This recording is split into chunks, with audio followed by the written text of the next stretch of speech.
For 300 years, humanity had been the gentle giant of the galaxy.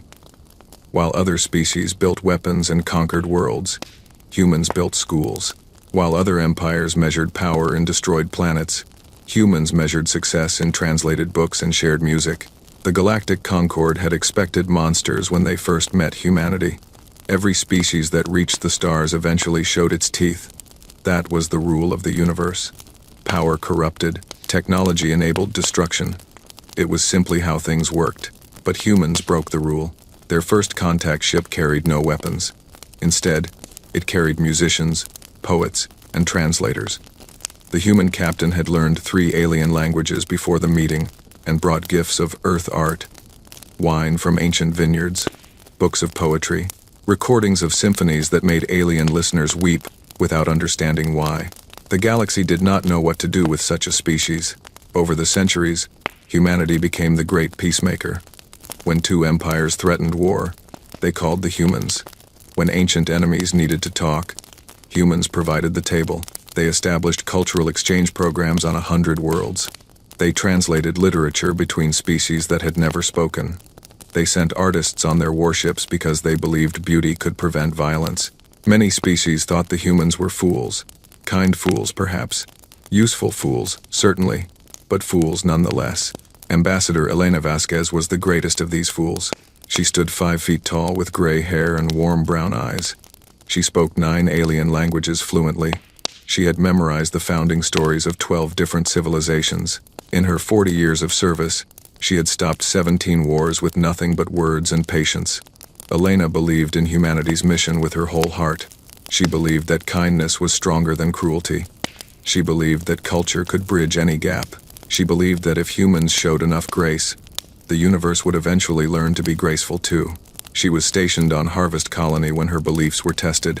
Harvest was a farming world on the edge of human space. It had no military value, no strategic importance. It was simply a place where 2.3 million humans had chosen to live peaceful lives. Farmers worked the fields. Teachers filled the schools. Families raised children under an orange sky. The colony's only notable feature was its library. Elena had helped build it herself. It contained books from Earth and dozens of alien worlds. Farmers would come in after work to read poetry from species they would never meet. Children learned that the universe was vast and wonderful, and full of stories worth knowing. Elena loved that library more than anything she had ever built. The Kreth Dominion had watched humanity for decades. The Kreth were conquerors. They had built their empire on fear and violence. They understood only one language, strength, and when they looked at humanity, they saw weakness. They saw a species that had voluntarily dismantled its greatest weapons. They saw a people who had converted battleships into cargo vessels. They saw diplomats who brought poetry to negotiations instead of threats. The Kreth saw prey.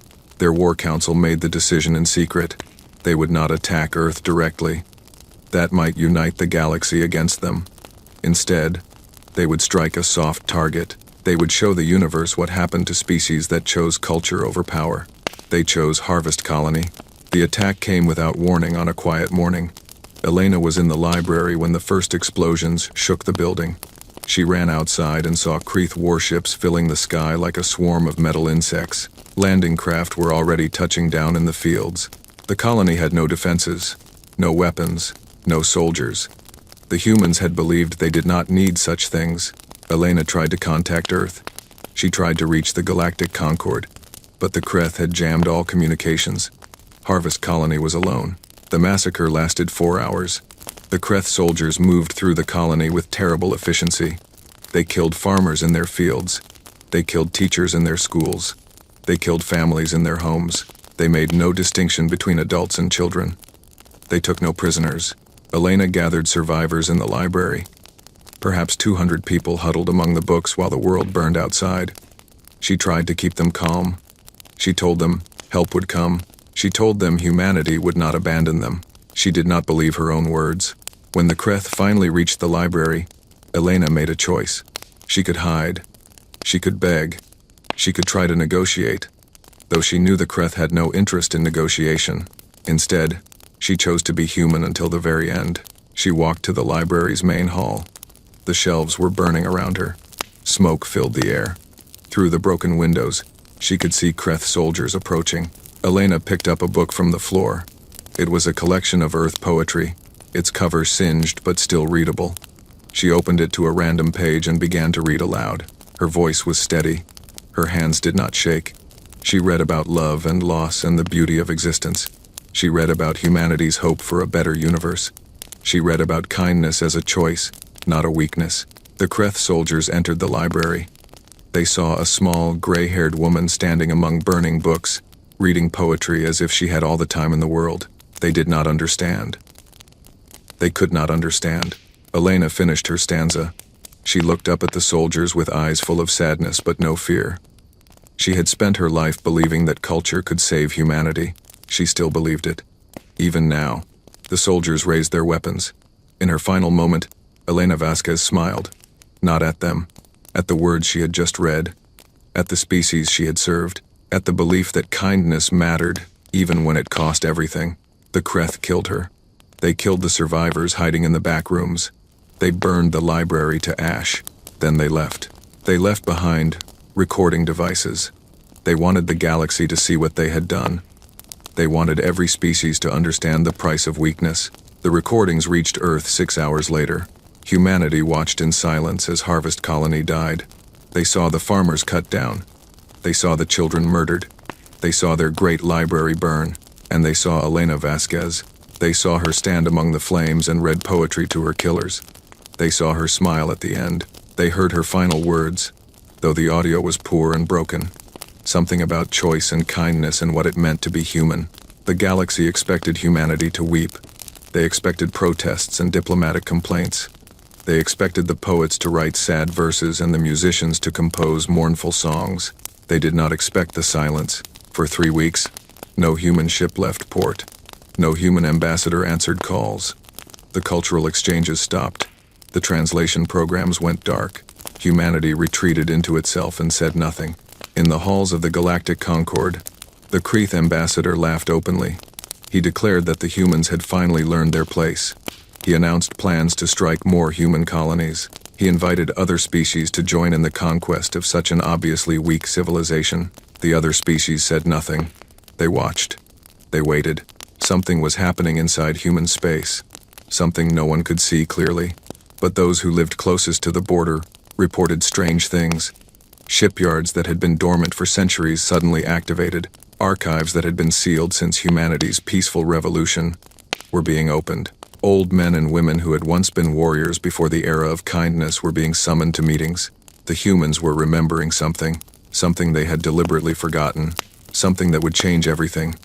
The silence from human space lasted exactly 21 days. In those 21 days, the galaxy told itself many stories about what was happening.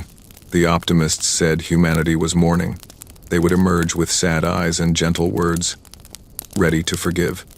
The pessimists said humanity was broken. They would emerge as beggars, seeking protection from stronger species. The Kreth said humanity was dying of shame. They would emerge as slaves, finally understanding their place in the universe. None of them were right. Deep beneath the surface of Earth, in bunkers that had not been opened for 3 centuries, lights flickered on for the first time in generations. Dust covered everything. The air was stale and cold, but the machines still worked. They had been built to last forever, or close enough. Admiral Marcus Stone walked through these forgotten halls with a heavy heart. He was 73 years old. He had spent his entire career converting weapons into tools of peace. He had personally overseen the transformation of 17 battleships into university vessels. He had written papers about how humanity had evolved beyond violence. He had believed every word. Now he walked past sealed containers labeled with names that made his stomach turn. Sunbreaker, Silence Protocol, The Long Night, Species Termination Device. These were not weapons of war. War implied rules, limits, the possibility of surrender. These were weapons of extinction. Humanity had built them centuries ago, during the dark years before the peaceful revolution. They had built them because they were very, very good at destruction, better than any species the galaxy had ever produced. When humans committed to violence, they did not stop until nothing remained. The peaceful revolution had not happened because humans grew weak. It had happened because humans looked at what they were capable of and felt horror. They had sealed these weapons away. They had forbidden the knowledge of their construction. They had rewritten their entire civilization around kindness because they were terrified of what they might become if they did not. Admiral Stone stopped before a massive vault door. Behind it lay the complete archives of human military science from the dark years. Weapons that could crack planets. Strategies that could exterminate species. Technology that made the Kreth's greatest weapons look like children's toys. He placed his hand on the scanner. It read his DNA, his brain patterns, his emotional state. A voice from 300 years ago spoke. Authorization required from United Earth Council. Warning. Contents of this vault were sealed by unanimous vote of humanity. Opening requires proof of existential threat. Stone thought about Harvest Colony. He thought about 2.3 million dead. He thought about Elena Vasquez reading poetry to her killers. The Kreth Dominion has declared war on human civilization, he said. They have massacred a civilian colony. They have announced plans to continue. They do not seek negotiation. They seek our destruction. The vault considered his words. Then it asked a question that made Stone's blood run cold. Do you authorize the use of contents against the Kreth Dominion? Understanding that such use may result in complete species termination, Stone closed his eyes. He remembered his grandfather's stories about the dark years, the things humanity had done before they chose kindness, the planets that no longer existed because humans had decided they should not exist. Not yet, he said. I authorize recovery and preparation only. Final authorization will require council vote. The vault door opened. Cold air rushed out, carrying the smell of ancient machinery and forgotten nightmares. 3 days later, Admiral Stone stood before the United Earth Council. The council chamber was silent. Every seat was filled. Representatives from every human world watched through screens. This was not a normal session.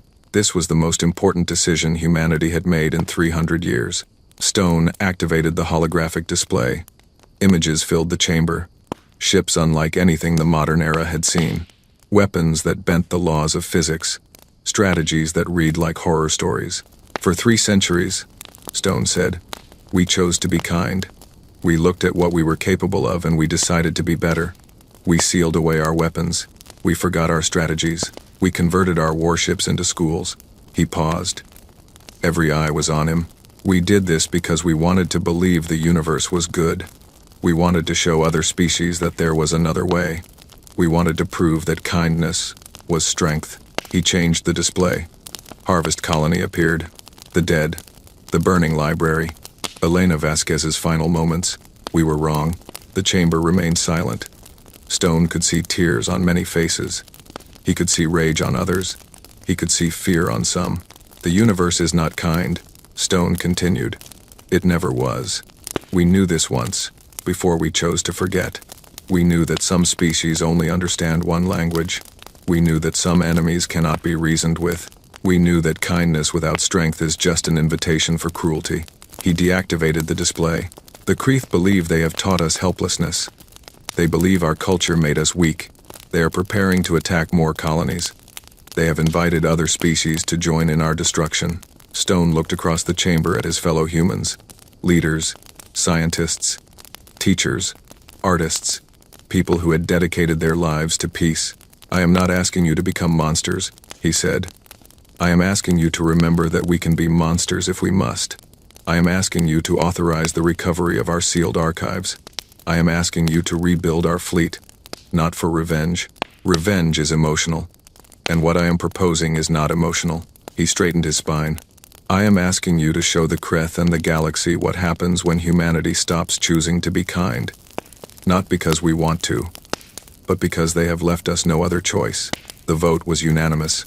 Within hours, shipyards across human space roared back to life. Factories that had not produced weapons in centuries began working around the clock. Scientists who had studied only peace opened forbidden archives and began remembering old lessons. The galaxy noticed. Of course they noticed. Human space had been quiet for 3 weeks, and now it burned with activity. Ships were being built. Weapons were being forged. Something was awakening that had slept for 300 years. The Kreth noticed too. But they were not worried. They had seen humanity's modern fleet, cargo ships and university vessels. Nothing that could threaten the Dominion. They did not understand that modern humanity had deliberately forgotten how to fight. They did not understand that the old humanity had been something very different. They would learn. On the 21st day after Harvest Colony, humanity broke its silence. A single message was broadcast across every communication channel in the galaxy. It reached every species, every world, every ship. It was not encrypted. It was not hidden. Humanity wanted everyone to hear. The message was simple. It contained no threats, no demands, no anger. It simply said, "We remember now." 3 words. That was all.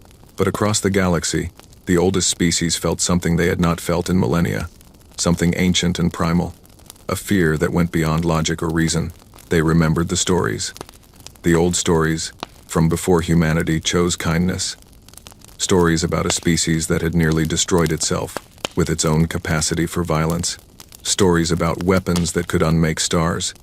Stories about a rage so cold and patient that it could wait centuries for satisfaction. The old species began to quietly move their assets away from Kreth space. They knew what was coming. The Kreth did not. The Kreth Dominion controlled 47 star systems. Their empire had grown through fear and violence for 4,000 years. They had conquered 12 species. They had destroyed 3 others completely. Their military was the terror of their region of space. They were not afraid of humanity. Commander Thex of the Kreth Third Fleet received reports of the human activity with amusement. Yes, the humans were building ships. Yes, they were forging weapons. But the commander had studied human history. He knew their peaceful revolution had destroyed their military knowledge. They would have to learn warfare from scratch. It would take them decades to become a threat. By then, the Kreth would control all of human space. Commander Thex ordered his fleet to advance on the next human colony. They never arrived. The fleet of 97 warships entered a region of space known as the Hollow March. It was empty space between star systems. Nothing should have been there. The fleet vanished. No distress calls. No battle reports. No debris. 97 warships carrying 18,000 Kreth soldiers simply ceased to exist. The Dominion sent scouts to investigate. The scouts vanished too. They sent a second fleet, larger than the first. This one traveled a different route. They were careful. They watched their sensors with paranoid attention. It did not matter. The second fleet made it further than the first. They actually saw something before they died. Just glimpses on their sensors. Shapes that moved too fast to track. Weapons signatures that their computers could not identify. And then, silence. One damaged ship managed to escape. Its crew was dead from radiation exposure, but its recording devices still functioned. The Kreth High Command watched the footage with growing unease. The human ships looked nothing like the cargo vessels and university boats the galaxy knew. These were predators, sleek and dark and bristling with weapons that seemed to bend space around them. They moved with a coordination that suggested a single controlling mind. They struck from angles that should have been impossible, and they showed no mercy. The recordings showed Kreth ships trying to surrender. White flags, open communications, offers of negotiation. The human ships destroyed them anyway. Not with anger, not with passion, with the cold efficiency of a machine completing a task. The Kreth High Command realized they had made a terrible mistake, but it was far too late. Across the galaxy, other species watched with a mixture of horror and fascination. The peaceful humans, the poets and diplomats, had become something else entirely. Reports came in from Kreth space daily, each one more disturbing than the last. Human ships appeared without warning and vanished without trace. Kreth military installations were destroyed with surgical precision. Supply lines were cut. Communication networks were shattered. The Dominion's mighty empire was being dismantled piece by piece, and they could not even find an enemy to fight. The Galactic Concord called an emergency session. Every species sent observers. They needed to understand what was happening. Ambassador Yen of the Veth Collective had known humanity for 2 centuries. She had studied at their universities. She had danced at their celebrations. She had considered them friends. She did not recognize what she saw now. Human space was dark. The communication channels that had once broadcast art and music and poetry were silent. The cultural exchange programs had been replaced with military logistics. The smiling diplomats had been replaced with cold-eyed officers who spoke in clipped sentences and revealed nothing. Ambassador Yen requested a meeting with the human delegation. After 3 days, she was granted one. Admiral Stone received her in a bare room with metal walls. No art, no music, no comfortable chairs, just a table and 2 seats and harsh lighting. Yen had known Stone before the massacre. He had been a gentle man who loved music and laughed easily. The man before her now had eyes like chips of ice. "We need to understand what is happening," Yen said. "The Kreth are being destroyed. Their fleets are vanishing. Their worlds are going dark. This is not the humanity we knew." Stone was silent for a long moment. "The humanity you knew chose to be kind," he finally said. "We built our civilization on the belief that the universe would respond to gentleness with gentleness. We were wrong. But this," Yen struggled for words, "this is extermination. You are not fighting a war. You are erasing them." "Yes." The simple agreement made Yen's blood run cold. "Why?" she asked. "The Kreth attacked one colony. What you are doing is beyond any proportional response." Stone leaned forward. His voice remained calm, almost gentle. "Ambassador, when a predator attacks your village, you do not kill only the predator. You find its den. You find its young. You find every member of its species that might threaten your village again, and you make certain they can never hurt anyone else. The Kreth are not animals. They are a civilization." "They were a civilization," Stone corrected. "In 6 months, they will be a memory." Yen felt sick. She had come seeking explanation, perhaps even reassurance. She had found neither. "The galaxy is afraid," she said. "Every species is asking the same question. If you can do this to the Kreth, what stops you from doing it to anyone?" Stone considered the question. "Nothing," he said. "Nothing stops us except our choice not to. That was always true. We simply stopped pretending otherwise." He stood. "You knew us as poets and diplomats. You knew us as teachers and artists. You thought that was all we were. You thought our kindness meant we were incapable of cruelty." He walked to the door. "We were kind because we chose to be. The Kreth taught us that some situations do not allow for kindness. We have adapted. We remember now what we chose to forget." He paused at the door. "Tell the galaxy this. We have no interest in conquest. We have no interest in empire. When the Kreth are gone, we will return to our libraries and our music and our poetry. We will be kind again." His eyes met Yen's. "But we will never again pretend that kindness is all we are capable of. We will never again seal away our weapons and forget how to use them. We will never again trust the universe to be gentle, simply because we are gentle." He opened the door. "The Kreth made us remember. That was their choice. What happens next is simply consequence." He left. Yen sat alone in the cold room for a long time. When she reported back to the Galactic Concord, her voice trembled. "We thought we understood humanity," she said. "We thought they were gentle by nature. We were wrong. They are not gentle by nature. They are gentle by choice, and they have stopped choosing." The chamber was silent. "What do they want?" someone asked. Yen shook her head. "They want the Kreth gone. After that I do not know. They say they will be kind again. They say they have no interest in conquest." She paused, but I looked into Admiral Stone's eyes. There is something different there now. Something old and cold. I do not think it will ever fully go away. The galaxy watched and waited, and in the dark spaces between stars, human ships continued their cold work, erasing an empire that had dared to teach them that kindness was weakness. The lesson would not be forgotten by anyone. The Kreth homeworld had never been attacked. In 4,000 years of conquest and violence, no enemy had ever reached the heart of the Dominion. The homeworld sat protected by 17 defensive rings. Each ring contained thousands of weapons, platforms, automated defense systems, and patrol fleets. The combined firepower could destroy an invading armada 100 times over. Beyond the rings, the home fleet waited. 3,000 of the most powerful warships the Kreth had ever built. They had never known defeat. They had never even been seriously tested. The Kreth leadership retreated to this fortress as their empire crumbled. They watched system after system go dark. They received no reports from their outer fleets. Their mighty empire was being erased from the edges inward, and they could not stop it. But they believed the homeworld was safe. Nothing could break through 17 defensive rings. Nothing could defeat the home fleet. The humans might destroy everything else, but the heart of the Dominion would survive. They were wrong about many things. This was their final mistake. The human fleet arrived on a quiet morning. Sensors detected them first. thousands of ships emerging from faster-than-light travel just beyond the outer defensive ring. The Kreth military responded immediately. Weapons powered up. Fleets moved into position. The defensive rings activated their automated systems.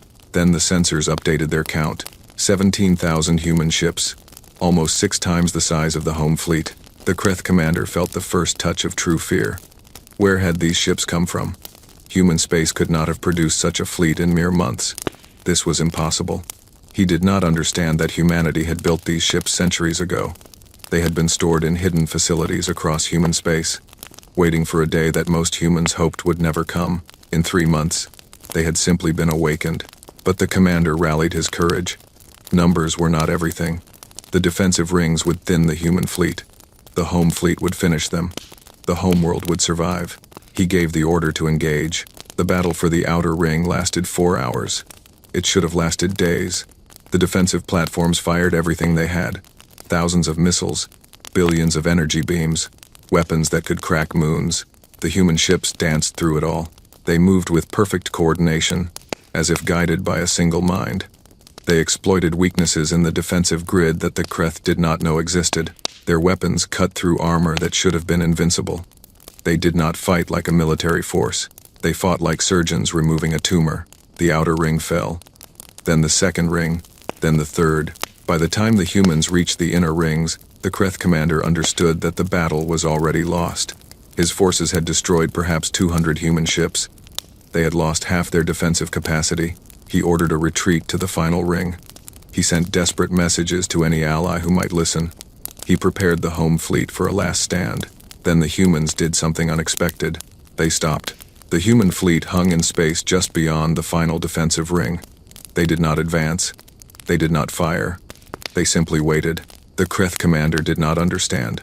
They had the advantage. Why stop? A communication request came through. The commander accepted it with shaking hands. Admiral Stone's face appeared on the screen. He looked tired, sad, even. But his eyes were cold and steady. "Commander," Stone said, "I want you to understand what is about to happen." The Kreth commander found his voice. "You cannot break the final ring. Even your fleet is not powerful enough. We are not going to break the final ring." The commander blinked. "Then what? Look at your star." The commander switched to external sensors. The Kreth sun burned as it always had. Steady, reliable, the source of all life in the system. Then he saw the human ships near it. Not warships. Something else. Something massive that his sensors could barely comprehend. "We call it the Stellar Manipulation Array," Stone said. "We built it 300 years ago, when we were less kind. We sealed it away because we believed no one should have such power." The commander watched the massive device position itself near the sun. "We can destroy your star," Stone continued. "We can make it expand and burn your world to ash. We can make it collapse and freeze everything in this system. We can do things to it that your scientists cannot even imagine." The commander's blood turned to ice. "But we are not going to destroy it," Stone said. "Destruction would be too quick, too merciful. You taught us that mercy is weakness. We learned the lesson well." The device activated. On the Kreth homeworld, day turned to night. The sun flickered like a dying candle. Temperature dropped instantly. Across the planet, billions of Kreth looked up at their dying star and screamed. Then the sun stabilized.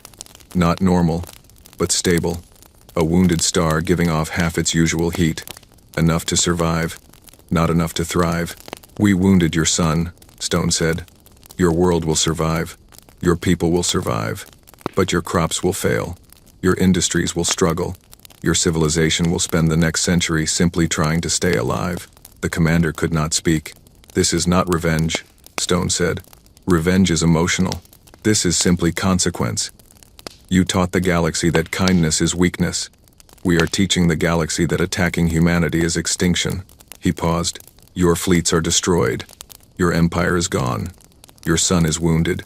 You have nothing left but survival. This is what mercy looks like when humanity stops being kind." The communication ended. The human fleet began to move. Not toward the final ring, around it. They were not interested in the homeworld anymore. The demonstration was complete. In the Kreth command center, the commander watched them go. His world was plunged in cold darkness. His fleet was destroyed. His empire was erased. And the humans had not even bothered to finish the job. That was the worst part. The Kreeth had been conquerors. They understood conquest. They understood destruction. They did not understand being dismissed. They did not understand being left to suffer in the cold. The galaxy watched the wounded sun flicker in the darkness of space. They watched the greatest military power in the region reduced to struggling survivors in a single day, and they understood the message. Humanity had shown restraint. They could have destroyed the Kreeth completely. They could have made their sun explode and killed every living being in the system. They had the power. They chose to leave the Kreeth alive. Crippled, humiliated, a living warning to anyone else who might mistake human kindness for weakness. The demonstration was complete. The lesson was taught. Within hours, 17 species sent messages to human space. Not threats, not demands. Simple messages of peace, offers of friendship, promises of cooperation. They had seen what humanity could do when it stopped being gentle. They had no desire to learn that lesson personally. Admiral Stone received these messages in silence. He felt no joy, no satisfaction. He had spent his life believing in peace, and now he had commanded the greatest military action in human history. He had won, but he was not sure what victory meant anymore.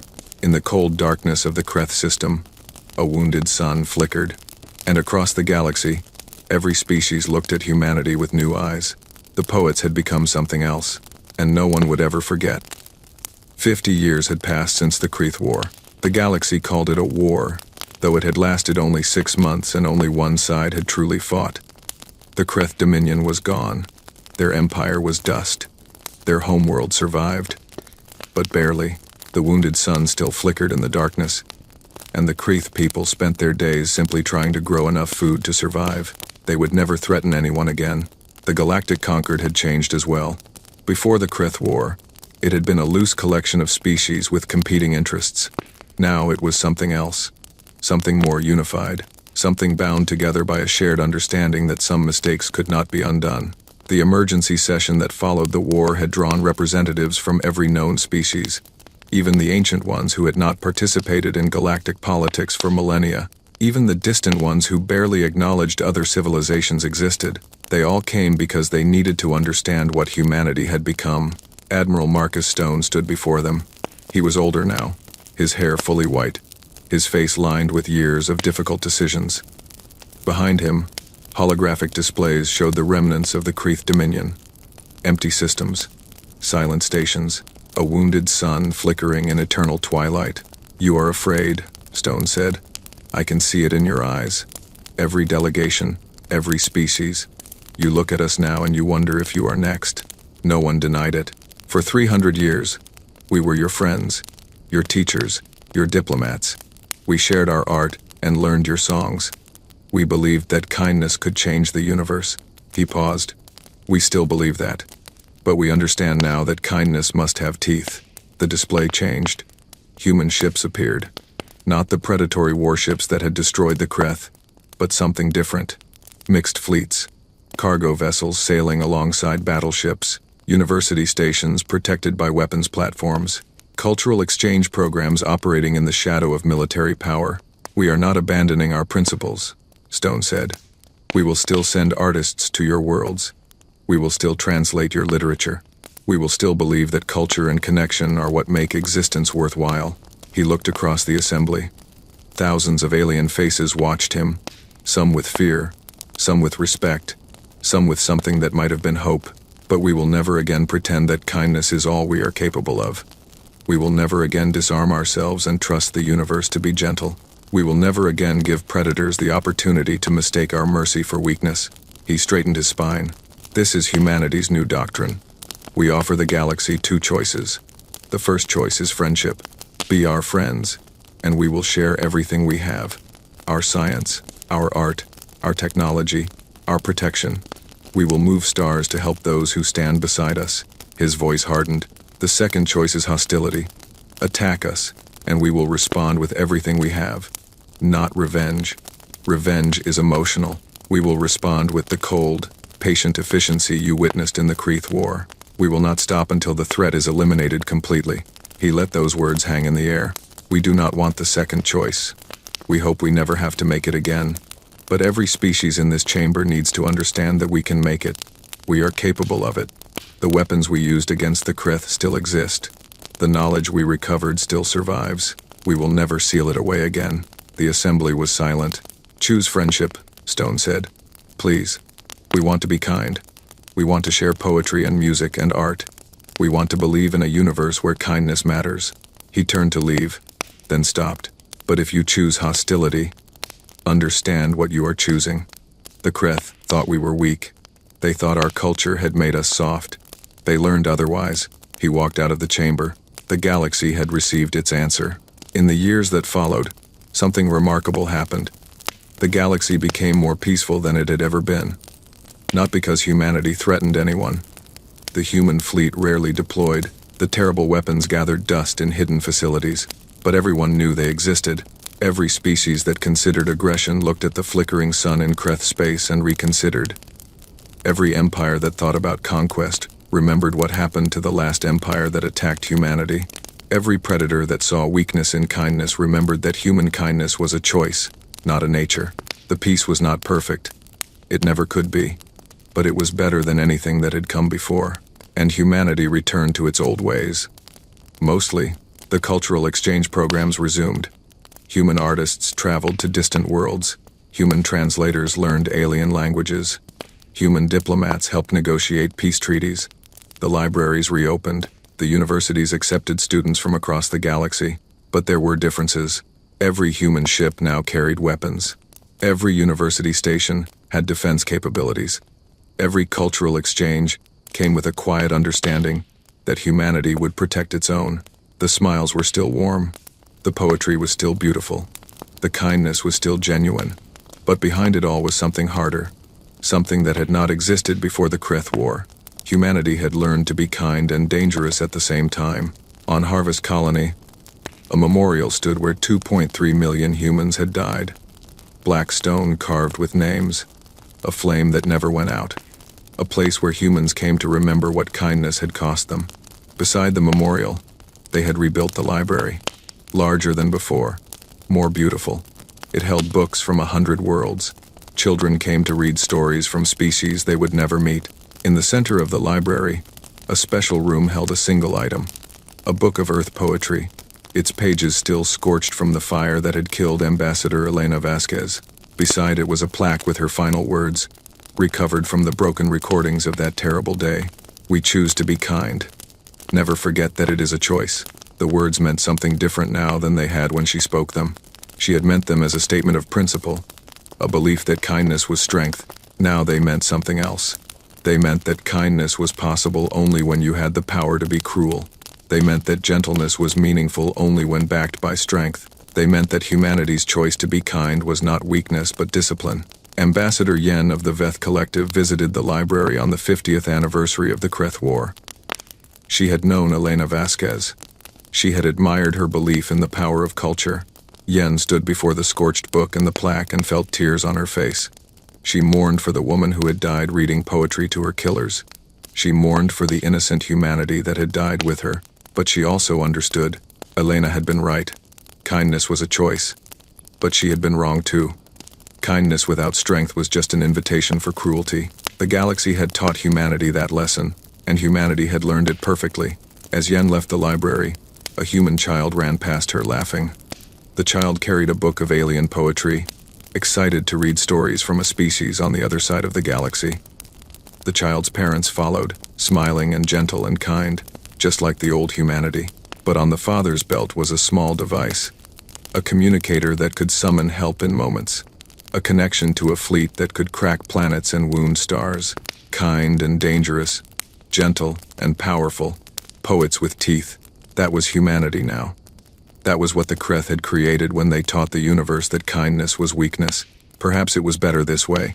Perhaps the galaxy needed to know that some species could choose to be gentle.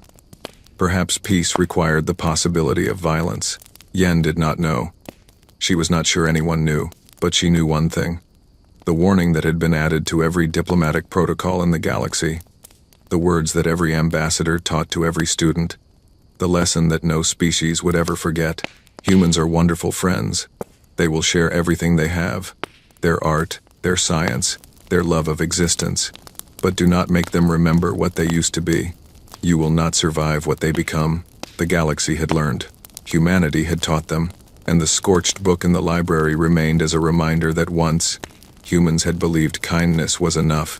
They would never believe that again, but they would still be kind, because it was a choice, and they would always choose it, as long as no one forced them to choose otherwise.